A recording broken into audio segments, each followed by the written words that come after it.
was the first scientist to term or coin this name, that is known as Mendelian factor or gene, is W. Johansen. Clear? तो W. Johansen ने सबसे पहले इसको इस term को coin किया था, that is known as gene. तो आपको बस नेम याद रखना है, ठीक है.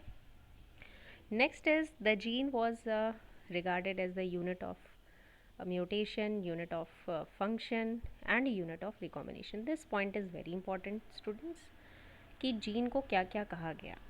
तो this gene was regarded as unit of function, unit of mutation and unit of recombination. Clear? तो तीनों की यूनिट बताया गया इसको, रिकॉम्बिनेशन, म्यूटेशन एंड फंक्शन. अभी हम लोग जब पढ़ेंगे ट्रांसक्रिप्शन, ट्रांसलेशन, ठीक है, तो वहाँ पे हम लोग समझेंगे कि ये टर्म जो यूनिट ऑफ फंक्शन है इसका क्या मतलब है और जीन किस तरह से इस प्रोसेस में हेल्प करता है.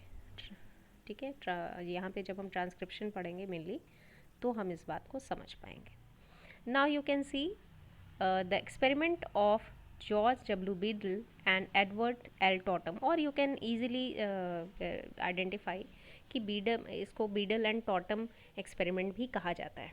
तो बीडल एंड टॉटम ने सबसे पहले एक एक्सपेरिमेंट किया न्यूरोस्पोरा क्रैशा पे. इसको रेड ब्रेड मॉल्ट भी कहते हैं, ठीक है, न्यूरोस्पोरा क्रैशा. तो न्यूरोस्पोरा क्रैशा यहाँ पे आप देख लीजिए, यहाँ पे लिखा हुआ है Neurospora crassa red bread malt.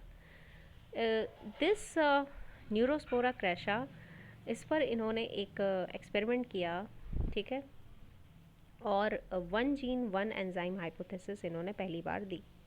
तो one gene one enzyme hypothesis which states that one gene controls the production of an enzyme. मतलब एक एंजाइम अगर बन रहा है, उसका प्रोडक्शन हो रहा है, तो उसमें जो है वो एक जीन का कंट्रीब्यूशन है, उसका कंट्रोल है.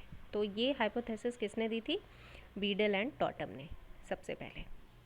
इसके बाद फिर 1957 में सेमोर बेंजर आए, ठीक है, उन्होंने कुछ टर्म्स दिए जैसे cistron, you can see here, cistron, recon, muton, ठीक है.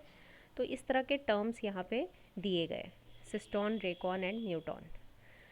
इनको कहा गया कि cistron is the unit of function, recon is the unit of recombination and muton is the unit of mutation. और यू कैन से ईजिली हम लोग समझ सकते हैं कि म्यूटॉन म्यूटेशन, ठीक है. तो इस तरह से ये टर्मिनोलॉजीज़ दी गई बेंजर के थ्रू, सेमोर बेंजर. अब यहाँ पे बात, ये क्वेश्चन आता है कि डीएनए की डिस्कवरी कैसे हुई, ठीक है. तो डीएनए की डिस्कवरी कैसे हुई, इसके पीछे बहुत सारे एक्सपेरिमेंट्स किए गए. Different scientist have done so many experiments like Hershey Chase experiment. Then ये प्रूव करने के लिए कि डीएनए जेनेटिक मटेरियल है या नहीं, ठीक है. डीएनए की डिस्कवरी तो इसके पहले हो चुकी थी, अभी हम बात कर लेंगे. पर डीएनए को प्रूव करने के लिए कि DNA is a genetic material, इसके लिए जो आपको पढ़ने हैं वो 3 इम्पॉर्टेंट आपके एक्सपेरिमेंट्स हैं. एक तो आपका हार्शी एंड चेज एक्सपेरिमेंट है, जिसमें बात करेंगे कि किस तरह से इन्होंने डीएनए को जेनेटिक मटेरियल प्रूव किया, ठीक है. देन आपका टोबैको मोज़ैक वायरस पे जो है सेंगर ने सबसे पहले एक एक्सपेरिमेंट दिया था.